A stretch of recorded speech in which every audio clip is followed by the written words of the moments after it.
If you're someone that you've done all the things, like you've done the vision board, the hustle affirmations, and nothing is really shifting, and you're like, what is going on? Like, you think you're doing all the things to attract abundance to your life, but you're really in a rut or you're just stuck. I think there's a concept of scarcity is the best word I can say. And I literally had a call today with one of my coaching clients talking about her. She's like, I don't know why. I just feel like I'm in a scarcity mindset. And I've been there. I know you've been there.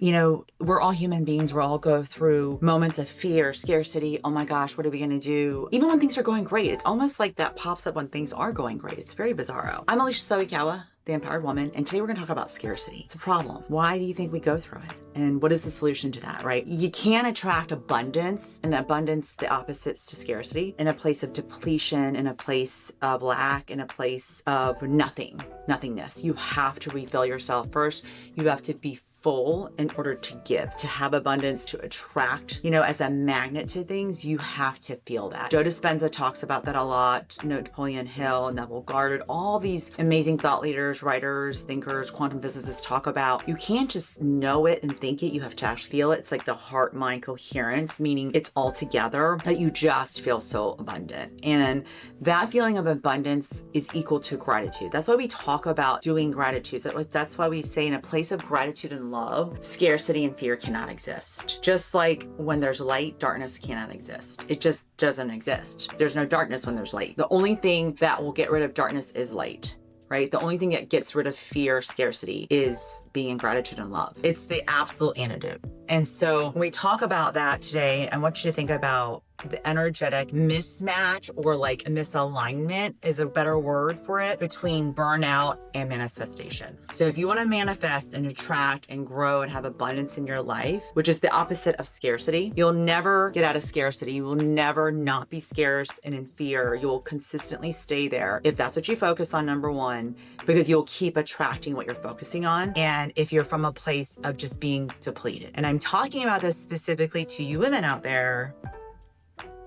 Am I talking to you? Or men that play a huge role in sharing of themselves, giving of themselves, depleting themselves, caregivers, social workers, teachers, anybody that is in a place of giving, or people that hoard into you or take from you, and you don't give yours to yourself, or you're the last person, or you save everything for last. And the reason being is that there's even analogies done if you've seen like a pitcher of water pouring into a cup. And let's say you pour a cup, and I'm gonna grab this cup here. Has some pink drink in it. It's actually like a pomegranate tea with a little bit of lemonade from Panera.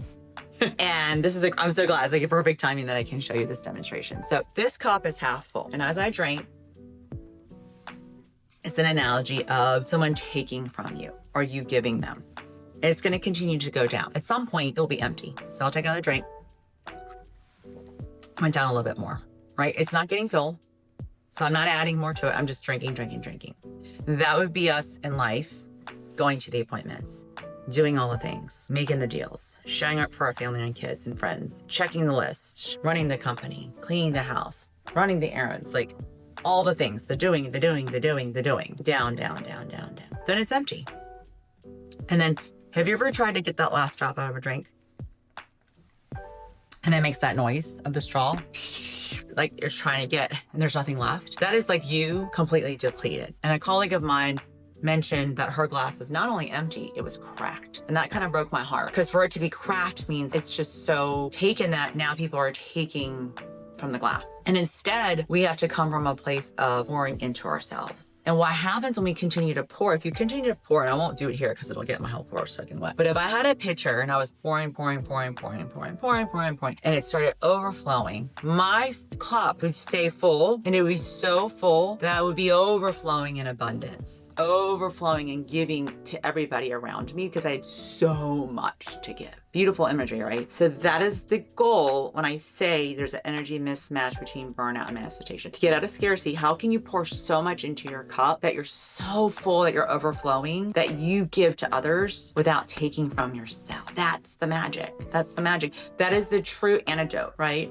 And you think about other solutions, that is the law of attraction truth. You don't get what you want, you get what you believe you deserve. And it all circles back to our own self-worth. That's where the imposter video came from, is that Why do we have imposter syndrome? Because we don't think we're worthy of what we're achieving, or that we're not we don't deserve a seat in the room. That's what that means. But you do, you deserve the seat in your room. You deserve, because you're a human being, you're a child of God, you're here, right? We deserve all of it. That's what it is.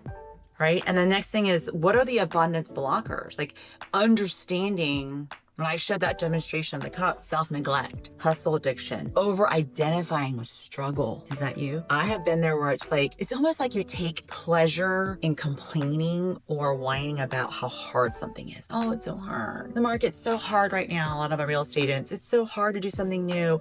I don't understand the AI program. It's so hard to understand.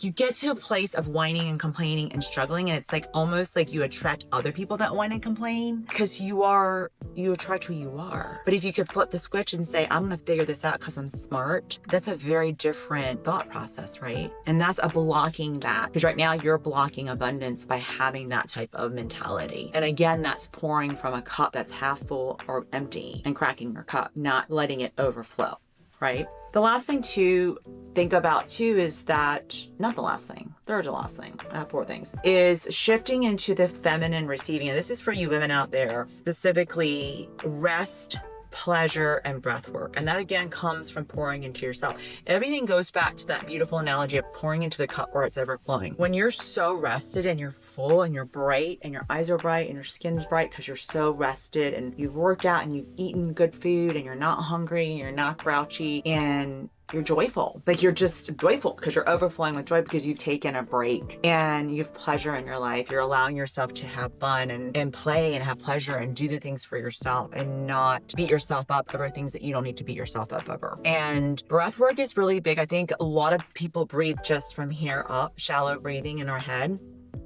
I'm kind of guilty right now. I'm doing this video, but like if we can go down into our diaphragm and take the breath, and then release that breath. It's really important because I think when you shallow breathe, you're not getting the oxygen your body needs. You're not filling your lungs up fully. You're kind of not breathing.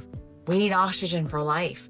There's something called air prana, that's life force. It's one of the life forces. Solar prana is another, and ground prana, being ground, is another. And it's so important to understand that breath work is so key. And so if you can shift into your feminine, not in that masculine, like hustle, go, do, that's like a very masculine energy for women. And I'm not saying that there isn't a place for that. There is. I run businesses, I do the things, I coach, and I do have masculine energy there, but I also understand there's a balance and a dance. Just like men have estrogen and men have testosterone, women have both. But you have to understand the balance and the yin and the yang. It cannot be all masculine or all feminine. But what women go through a lot is that we give up so much of our feminine to control, to manipulate, to make everything go our way, and to be type A and cuckoo is what I call it. I'm calling myself out because that would be my default, to kind of feel like I was able to control things, right? To go cuckoo.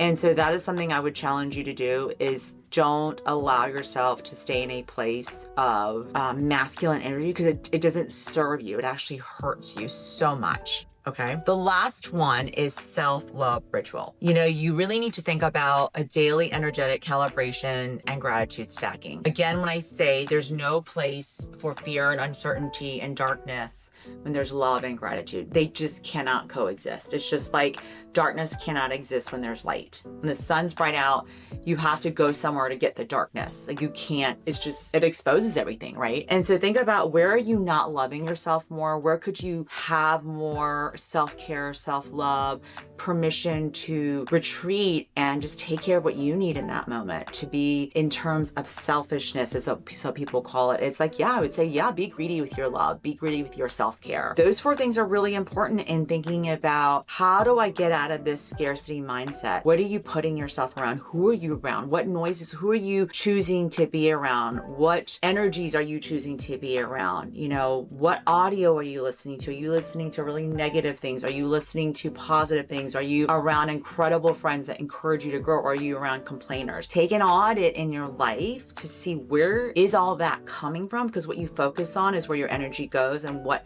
you turn into. And if you want to focus on success, abundance, whatever that means for you and your journey and your life path right now, then that's what you focus on, not what you don't have, what's hard, what you don't want. Focus on all the amazing things that are coming and happening for you, because life is happening for us, and every way. And I think one of the things we have to remember in this world and this journey that we're on, it's a very short experience, and it's not worth life to be living in fear and scarcity. If you feel like you need to control all the time, that's where a lot of times fear and scarcity comes from, because you don't know what's going to happen next. Think blind faith, having faith and knowing and trusting in yourself and that God has a plan for you is one of the biggest tools I see a lot of people have, especially a lot of people of faith in Christianity that understand that God's got my back, I'm good. Universe has got my back, I'm good. So if you stand in that light, I think that it will help you get through the times that you're like, oh my God, what's happening? Why is this happening? I don't like it. And just go, you know what? I give it to God. I'm good. I know every day up until this point, I'm here. Everything's worked out for me, and understand even if it seems difficult or if there's an obstacle, that there is a path carved out for you and you're on it. It's mysterious sometimes, but it's going to all play out exactly how it should. Just like my video is getting erased. I don't know why. What happened? What's going on? The thing is, the universe does match your being.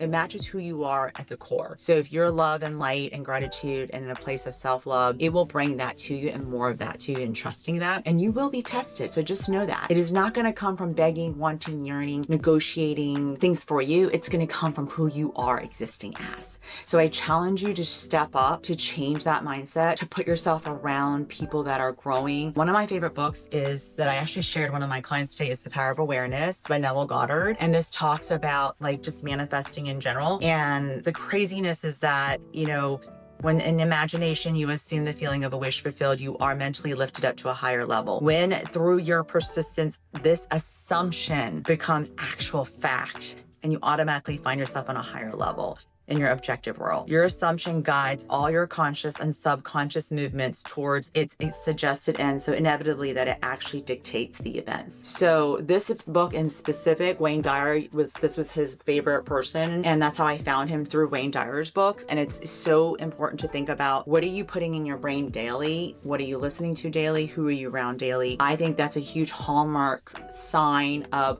whether you're going to be in scarcity or abundance. So I would challenge that as well. Get into the bigger rooms. Don't have imposter syndrome, because those places are what's going to challenge you to go to the next level and grow and get out of that scarcity mindset. If you have any comments on this, I'm curious on who you're reading to get out of scarcity mindset. If you've overcome that, drop abundance below if you're an abundance mindset person and you're ready to receive without guilt and you'd love to have a consult with me. I'd love to talk with you, because there's so much that happens daily in trying to get yourself in that mode every day. It's like a practice, like brushing your teeth every day, right? It's a hygiene of abundance versus a hygiene of scarcity. Until next time, stay empowered.